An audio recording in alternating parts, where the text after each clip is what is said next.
جن لوگوں نے ادب کیا ان کے مقدر جاگ اٹھے، ان لوگوں کو خداوند کریم نے دنیائی میں بخت لگائے۔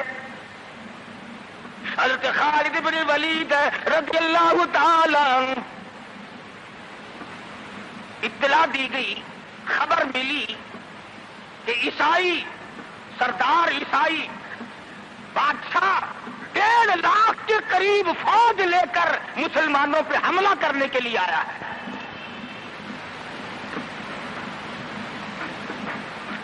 حضرت خالد بن ولید رضی اللہ تعالی عنہ کو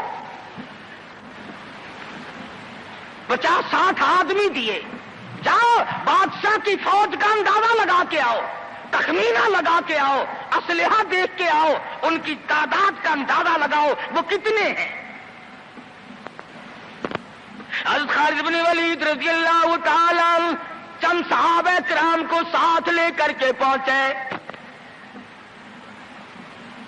عیسائی بادشاہ کو پتا چلا، اس نے حضرت خالد بن ولید رضی اللہ تعالی عنہ کو بلایا اور کہنے لگا کہ دیکھو جنگ اچھی چیز نہیں ہے، ہم سے صلح کر لو، ہم سے صلح کر لو۔ حضرت خالد فرمانے لگے صلح میں دیر کیا ہے، قول لا الہ الا اللہ محمد الرسول اللہ صلی اللہ علیہ وسلم، کلمہ پڑھ، مسلمان بن جا، میرا بھائی بن جا، جنت کا حقدار بن جا، میرے نبی کا غلام بن جا، اللہ کی توحید کا ماننے والا بن جا، ابھی تمام باتوں میں صلح ہو جائے گی۔ وہ کہنے لگا بڑا جلدی کلمہ پڑھا ہے، جیسے میں اکیلا بیٹھا ہوں، تو نے میری فوج دیکھی ہے؟ 1.5-2 لاکھ فوج لے کے آیا ہوں، کھا جائے گی میری فوج تمہیں۔ کلمے پڑھا رہا ہے۔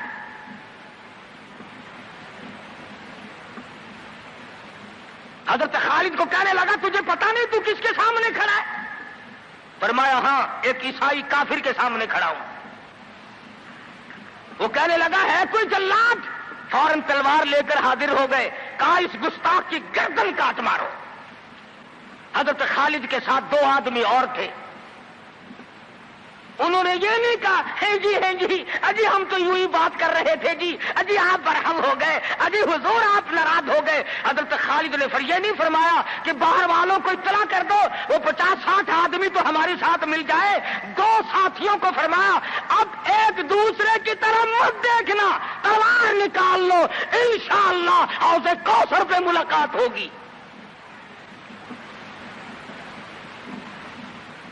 تین آدمی 1.5-2 لاکھ کے مقابلے میں ٹکرا گئے،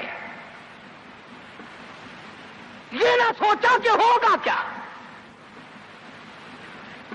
حضرت خالد بن ولید رضی اللہ تعالیٰ عنہ اور 2 ساتھی اور تمام کافروں کی فوج میں گھر گئے، جنگ شروع ہو گئی۔ ابو عبیدہ بن جراح رضی اللہ تعالیٰ عنہ کے خام میں مدنی کریم صلی اللہ علیہ وسلم تشریف لائے، فرمایا ابو عبیدہ تو سویا ہوا ہے، میرا خالد گھیرے میں آ گیا۔ گھبرا کے اٹھے، شور مچایا، لوگوں جلدی کرو پہنچو، خالد گھیرے میں ہے۔ حضرت خالد کی بیوی ام تمیم سنتی ہے، کہنے لگی نہیں مجھے یقین نہیں آتا، میرا خالد گھیرے میں آنے والا نہیں، آ ہی نہیں سکتا۔ گھر میں کھڑی ہو کر چاروں طرف نظر مارتی ہے، دیکھتی کیا ہے؟ وہ ٹوپی جس میں امام الانبیاء محبوب کبریا حضرت محمد مصطفیٰ صلی اللہ تعالی علیہ وسلم کے منہ مبارک رکھے ہوئے تھے، وہ بھول آئے۔ ام تمیم کہتی ہے خالد تو ضرور گھیرے میں آ گیا، تیری ٹوپی یہاں رہ گئی۔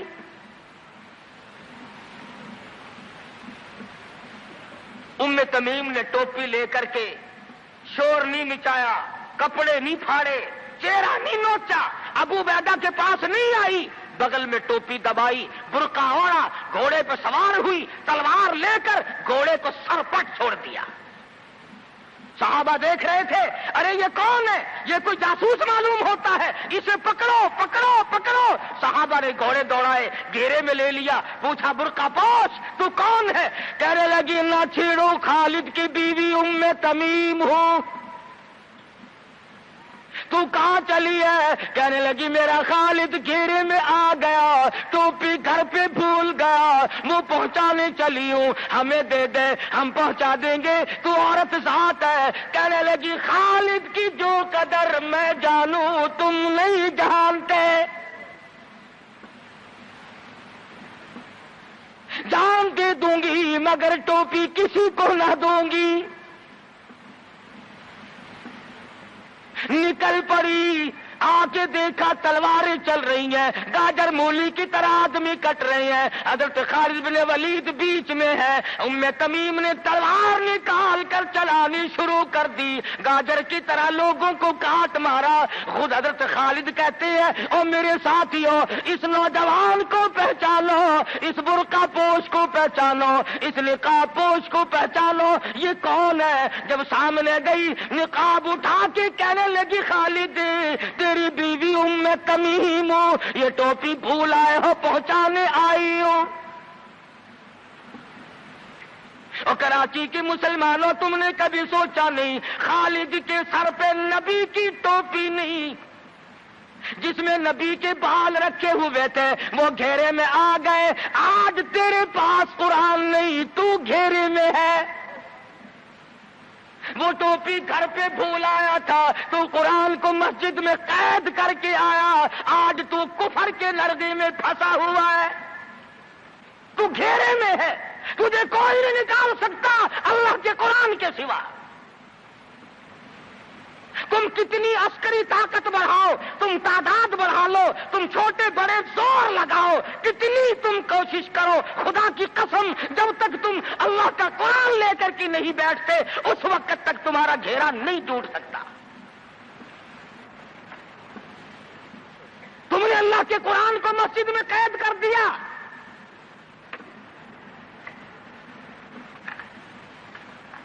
نہ اس کو ایوان صدر میں جگہ دی، نہ مارکیٹ میں جگہ دی، نہ محلے میں جگہ دی، نہ برادری میں جگہ دی، نہ خاندان میں کوئی جگہ دی، تمام کو اکٹھا کر لو گے، اللہ کے قرآن کو پوچھنے والا کوئی نہیں۔ کون پوچھے؟ حضرت خالد تو صرف ٹوپی بھول کر آئے تھے، ہم نے قرآن ہی بھلا دیا، نبی کی سیرت کا آئینہ بھلا دیا۔ خدا کی قسم نبی نے امانت تمہارے سپرد کی ہے، میدان حشر برپا ہوگا اور اللہ کا پیغمبر کھڑا ہو کر تم سے مطالبہ کرے گا لاؤ میری امانت کہاں ہے۔ کچھ لوگ کہیں گے اور جی ہم تو عشق کی وجہ سے ایسا کر بیٹھتے ہیں، محبت میں ہمیں پتہ ہی نہیں چلا قرآن کہاں رہ گیا، محبت میں ہمیں پتہ ہی نہیں چلا قرآن رہ کہاں گیا۔ اور تجھے کیسی محبت ہے، تجھے کیسا عشق ہے کہ تجھے آج تک پتہ نہیں چلا۔ عشق تو صحابہ کرام کو تھا۔ مدینہ منورہ ہے، اللہ پاک ہر مسلمان کو مدینہ پاک کی زیارت نصیب فرمائے۔ خدا کی قسم مدینے کی ہوا میں جو خوشبو ہے تمہاری وہ کستوری میں نہیں ہو سکتی، وہ مشک میں نہیں ہو سکتی، وہ عنبر میں نہیں ہو سکتی، وہ زعفران میں نہیں ہو سکتی۔ ارے مدینے کی ہوا میں جو خوشبو ہے جو گنبد خضرا سے ٹکرا کر آتی ہے اس ہوا میں خوشبو بھی نرالی ہے۔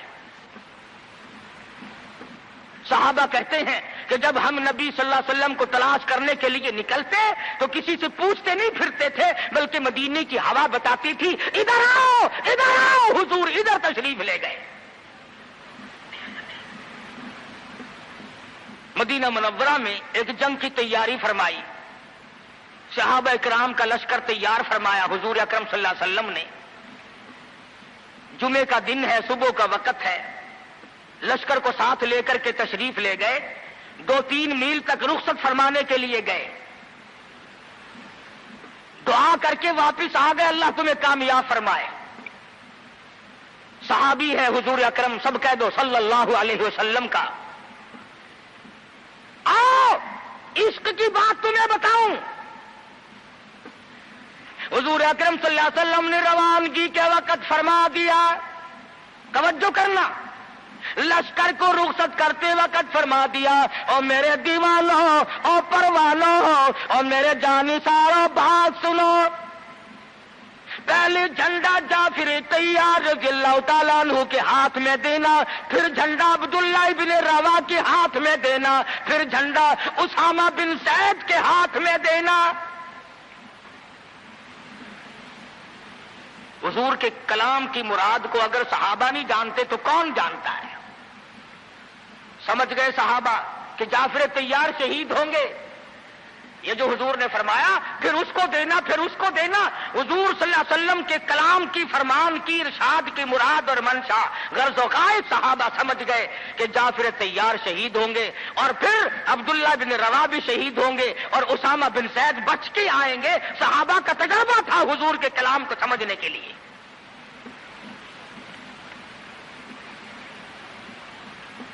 عبداللہ بن روا رضی اللہ تعالی عنہ نے سوچا کہ تسلی تو میری ہو گئی کہ میں شہید ہوں گا، اس جنگ میں واپس نہیں آؤں گا، مگر چلو جمعے کا دن ہے، سواری میری بڑی تیز ہے، میں آخری جمعہ سرکار دو عالم صلی اللہ علیہ وسلم کے پیچھے کیوں نہ پڑھوں اور جمعہ پڑھ کے جاؤں گا، ایک مرتبہ اور اپنے آقا کا دیدار کروں گا۔ واپس مدینے میں آئے، گھر نہ گئے، بیوی بچوں میں نہ گئے، باغ و بہار میں نہ گئے، فصل باڑی میں نہیں گئے، لوگوں میں نہیں گئے، سیدھے مسجد نبوی میں تشریف لائے۔ جمعے کی نماز کے بعد مدنی کریم صلی اللہ علیہ وسلم سے سلام کیا۔ حضور نے فرمایا عبداللہ میں نے تو تجھے صبح رخصت کیا تھا لشکر کے ساتھ، تجھے صبح روانہ کر دیا تھا، تو چلا گیا تھا فوج کے ساتھ۔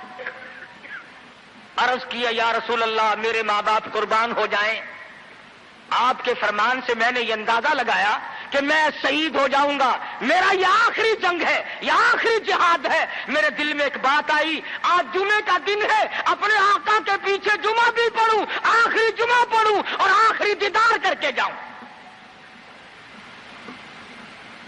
اب تھوڑے سے مجھے آپ بول کے بتائیں عبداللہ ابن رواح کا یہ عشق ہے کہ نہیں؟ کوئی ڈر کی بات نہیں، کوئی خوف کی بات نہیں، بیوی بچوں کی محبت نے نہیں کھینچا، باغوں کو دیکھنے نہیں گیا، بچوں سے ملاقات کے لیے نہیں گیا۔ ارے حضور کا عشق ہے، کہتا آخری جمعہ، آخری دیدار، آخری ملاقات۔ اور عرض کیا میرے آقا میں اپنے ساتھیوں کو جا ملوں گا، میری سواری بڑی تیز ہے۔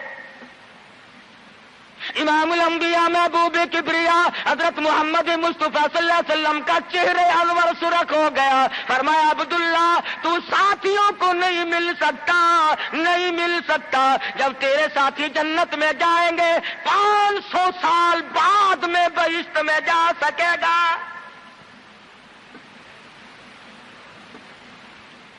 کیوں؟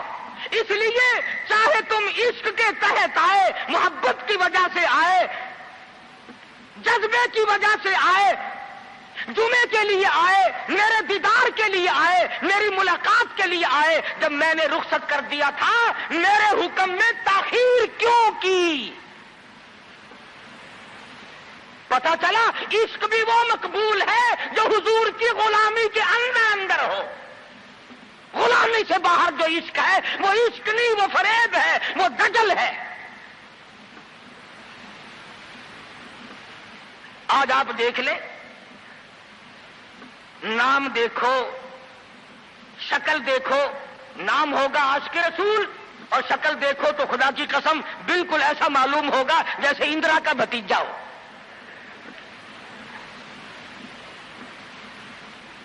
پہچان نہیں سکے گا آدمی۔ کیا کر سکتا ہے آدمی شکل میں؟ صورت نہیں، سیرت نہیں، لباس نہیں، اخلاق نہیں، کردار نہیں، تمام چیزوں کا تختہ نکال کے رکھ دیا ہے۔ اور آج قوم اسی وجہ سے مصیبتوں سے دوچار ہے، وہ نرغے میں پھنسی ہوئی ہے، وہ نکل نہیں سکتی، وہ سہارا ڈھونڈ رہی ہے مادی قوت کا۔ حضور ناراض ہو گئے صلی اللہ علیہ وسلم۔ صحابی کہتے ہیں میں چاہتا تھا زمین پھٹ جائے، مجھے لقمہ بنا کر نزل جائے۔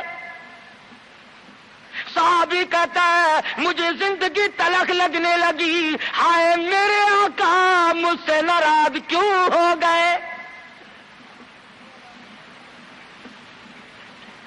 عبداللہ بن روا تشریف لے گئے، گھر پھر بھی نہیں گئے، بال بچوں میں پھر بھی نہ گئے، اور جا کر کے جہاد میں شریک ہو گئے۔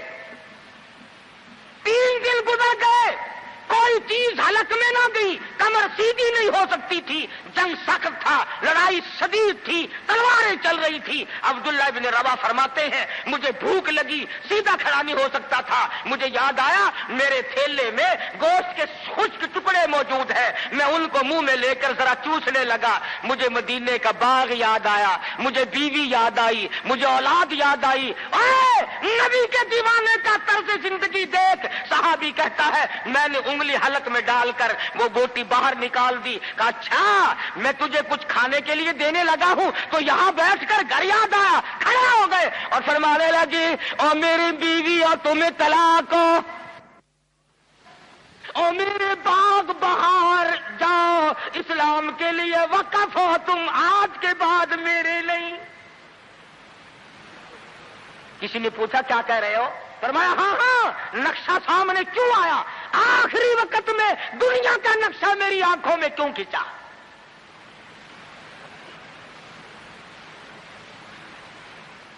صحابی نے اپنے دل میں تصور بھی لانا اچھا نہ سمجھا، میری عاقبت خراب نہ ہو جائے، میری آخرت نہ بگڑ جائے۔ عبداللہ بن روا تلوار لے کر کھڑے ہو گئے۔ کسی نے لکھا 3 دن کا، بعض نے لکھا 5 دن کا بھوکا صحابی ٹکڑے ہو گیا۔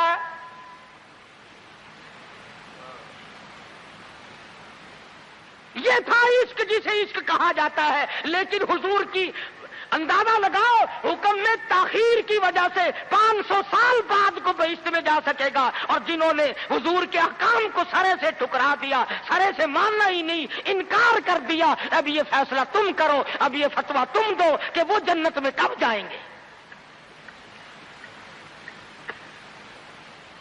امام الانبیاء محبوب کبریا حضرت محمد مصطفیٰ صلی اللہ تعالی علیہ وسلم کے دیوانوں نے حد کر دی، پروانوں نے حد کر دی، جس صورت سے بھی ان کو لگایا گیا اسی صورت سے وہ آگے بڑھتے رہے۔